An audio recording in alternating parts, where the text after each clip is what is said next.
Here's some botched up extra bits. Fries on the side. I think the sloppiness mainly came from Ken Shamrock. I don't know if it's his age, but he had a few botches. He dropped guys a couple of times. Oh yeah, I would agree that Ken Shamrock didn't look like he had a main event running him here. But to be fair, the guy looked great for 56. Oh, he looks great. Yeah, sure. And he also did a top rope belly to belly suplex. He also did a suicide dive.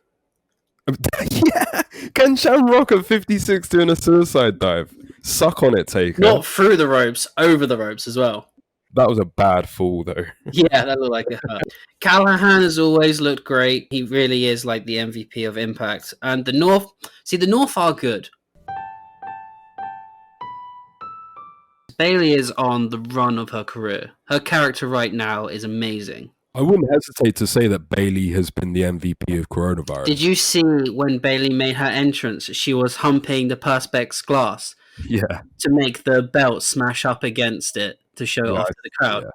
And I was like, if that was anyone else, that would be so fucking dumb and character destroying, but it just works for her cockiness.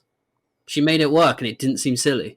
I mean, Bayley was good as always on this show. I know you don't watch the weeklies, but this is literally Bayley now. Everything she does turns to gold, and there's so many small little bits that she is subconsciously aware of. I feel like out of everybody during this period, Bayley has truly finally come into her own. Oh, definitely. Even when I was still watching, Bayley was the MVP. There was a nice moment in this when Nikki mocks Bayley's old face persona and does like the inflatable arm taunt. Oh, I missed that. That was fun. What's really annoying is she is the exact same age as me. Like, born on the same day, same year, everything. Who? Deonna Purrazzo? Yeah. Wow. Do you ever get annoyed when you watch a sports star and they're the same age or younger than you, and you're just like, I can't fucking do that? And that's I used to get that, and now I've just accepted myself as a slowly getting fat and bald. Every time I watch the Olympics and there's like a 21-year-old, it's like, oh, fuck's sake, I was eating pizza and drinking beer at 21. Yeah, dude, like, I mean, I could not believe that Ace Austin was 22 years old. Yeah, man. He's young. That's crazy. He doesn't even look that age, though. He looks older. Yeah, he looks like he's seen some shit. Anyway, Deonna Purrazzo, Jordynne Grace. When this show first started, First of all, I ask you every month, did you watch the kickoff? No, I didn't watch the kickoff. Yeah, that's your reply every month. So I watched the kickoff, so you don't have to. And thanks for taking one for the team, Chief. That's no problem. But I'd just like to inform you that WWE has made my job easier because they know somebody out there has to watch the kickoff as the co-host of a wrestling podcast show because the other guy refuses. So I no longer have to trawl through the pre-show to find anything of note. The network has finally put all segments to do with any sort of content, as well as matches, in the highlight segments. So I can avoid JBL staring blankly at the camera and Booker T looking at himself in the mirror, and I can just actually sit through the things that are new content and not people talking. Okay, but that's great. It's good for you. Well, you missed Devon. Well, yeah, I know they mentioned later on in the show that Devon was there. What was the match then? Well, no, it wasn't a match. It was an interview with New Day. Devon joins them. Big E makes a dick joke. They make a dig at Bully Ray, which is interesting for some reason. It was just a comedy promo. I have literally nothing to say about it.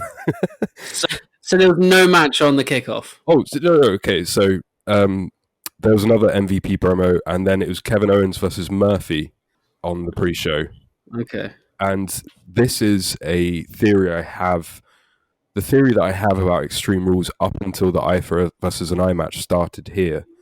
Because this is a quick fire fight. It goes hard, it goes quick. It kind of feels like Owens knew he was winning short, but wanted to help Murphy get his shit in. And it's so fast-paced. There's buckle bombs and top turnbuckle stuff within a few minutes. Within 5 minutes, Murphy is already on the offensive at finisher level. It's just frenetic. There's an amazing leap into a moonsault from Kevin Owens. And it was just like, bam, bam, bam, bam. Let's get this quick out and done, but try and fit all of the stuff of a main event match into 6 minutes. But obviously Owens won. And that was that. And it didn't lead into anything later on in the Seth Rollins match. I was surprised none of his clique turned up. You haven't read the news this week. Vince McMahon personally oversaw this. He wanted to make it look right, and he wanted it to do it as properly as possible. This was Vince McMahon's passion project, apparently. It was not yeah. What a thing to put all your effort in. It was not created by a scriptwriter. This was Vince McMahon's idea, and he 100% was in the arena at all times watching how it was done, because this one was pre-taped. It wasn't live. Which is, they tried to do different camera angles and things like that. And apparently they had already done CGI where you physically saw Rey Mysterio's eye pop out of his head. But Vince McMahon said no to it because it didn't look realistic enough. So they actually did, somewhere in the vaults, they have actual CGI footage of Rey Mysterio's eye popping out of his head. And they went with this, where he was obviously had both hands covering his actual real eye. With the ping pong ball, yeah. It looked very, very fake. I mean, and if it was real, why the fuck did it take so long for the doctors to get down to him? Wait. This is that's plot hole number 9. Why is there a ref in the ring to officiate this match? What's he officiating? Yeah, true. Well, he's got to make sure that the eye is fully out the socket.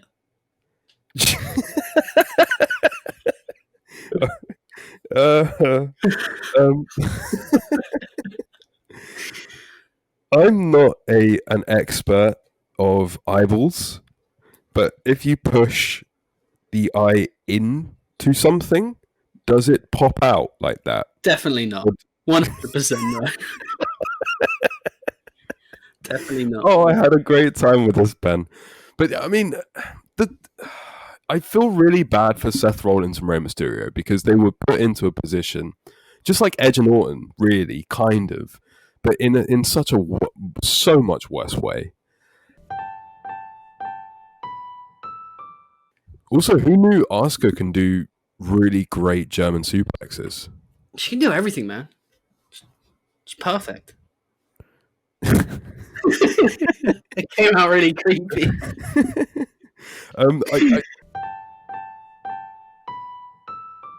Even the commentators were fucking morons, because I can't remember who it is, but when this match ends and they all get taken to the back, one of them goes, "Let's hope what happened today doesn't permanently change Ray's life forever." He lost a fucking eyeball. Of course it fucking changed. I also loved when there was an awkward silence when they saw the ping pong ball on the camera crew, and good old Joe, he's the only one that was like, "I'll do it," and he just very matter of factly, in like a blank intonation, "It's out." I love that. Oh my god. Also, we have complained about WWE's Performance Center crowd before. Yeah. What was this crowd, man? They were bloodthirsty. They were baying for it.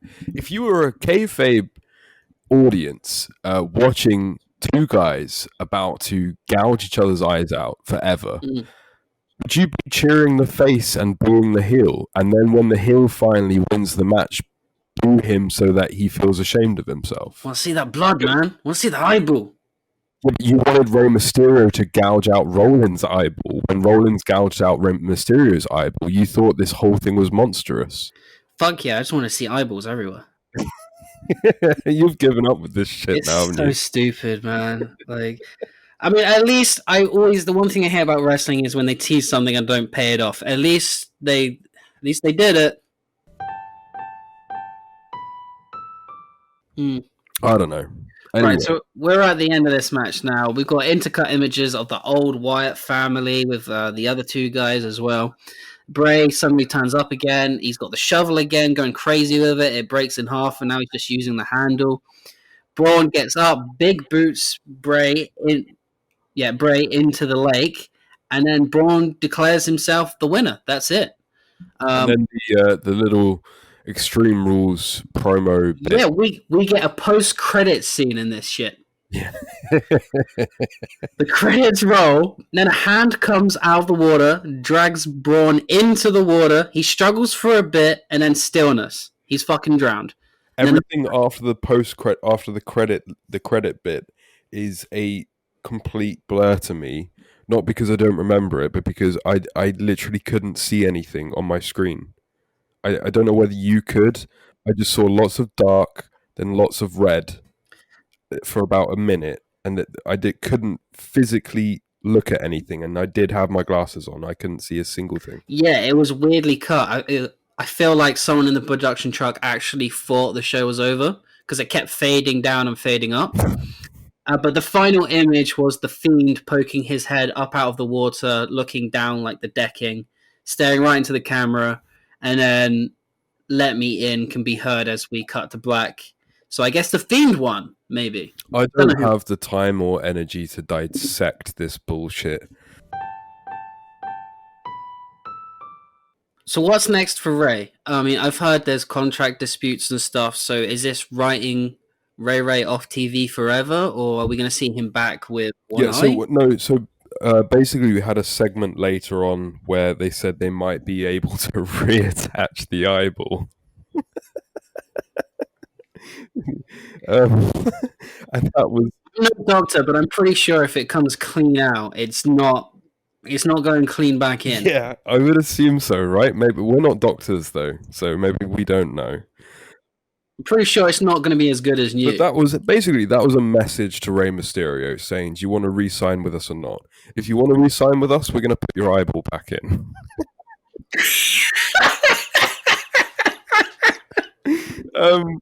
It's down to you, bro. You want that eye back?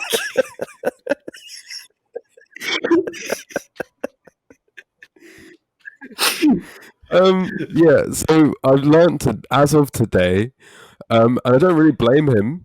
Rey Mysterio has decided not to pursue a contract renewal with WWE.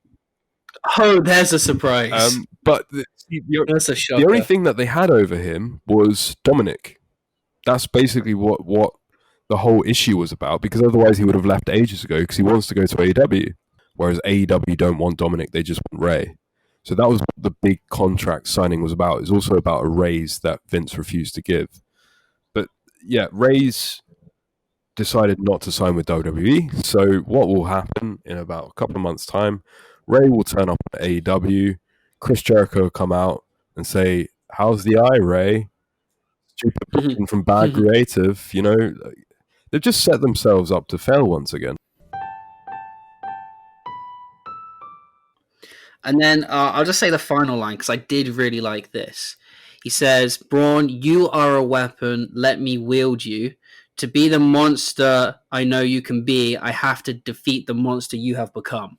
That's nice. I like that. Yeah. Then we've got a woman, presumably Sister Abigail, turning up with a snake that bites Braun. Then you've got Braun waking up by a fire, which reminded me a bit of like a really shit Midsummer.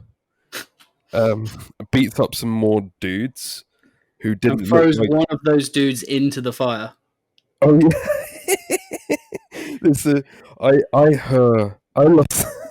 I lost it way before you did at this. Like I lost it when they started showing me warthogs. I thought it was hilarious, but then they've got a guy full on fire running around with Braun cackling, and then Braun hysterically laughs at the fact that he set a guy on fire.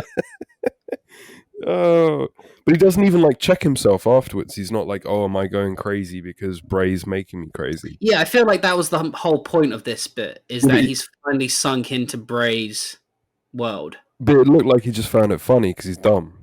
Yeah. So then... this is my favourite bit. This is my favourite bit of the whole thing. Sister Abigail is on the pier thing, and she's beckoning him to come to her. And then when the veil is unlifted, it's fucking Alexa Bliss. And Alexa Bliss wants Braun to come live happily ever after with her. Oh my god, this is beautiful. This is so wonderful. This is what I live for. And then images of them competing in the mixed match challenge are intercut with him carrying her. Wait. Apparently being in love.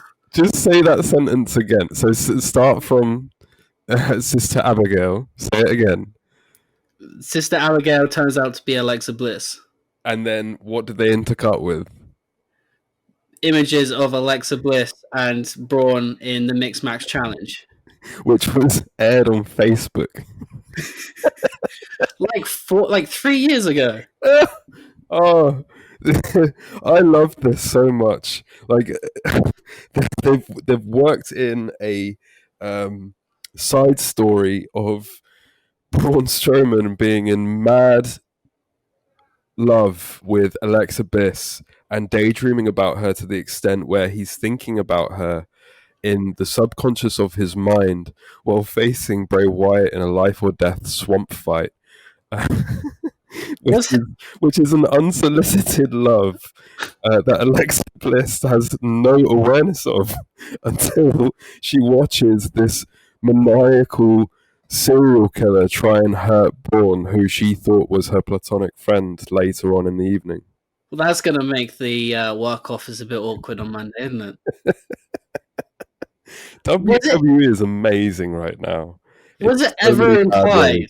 Was it ever implied there was a love interest there, like 2 years ago? No. Or they just made this up now? They were friends. They were happy friends because one was really short and one was really tall. Sure. All right. So apparently he loves her in his dark, twisted mind. Like, share, and subscribe to keep it botched up, brother.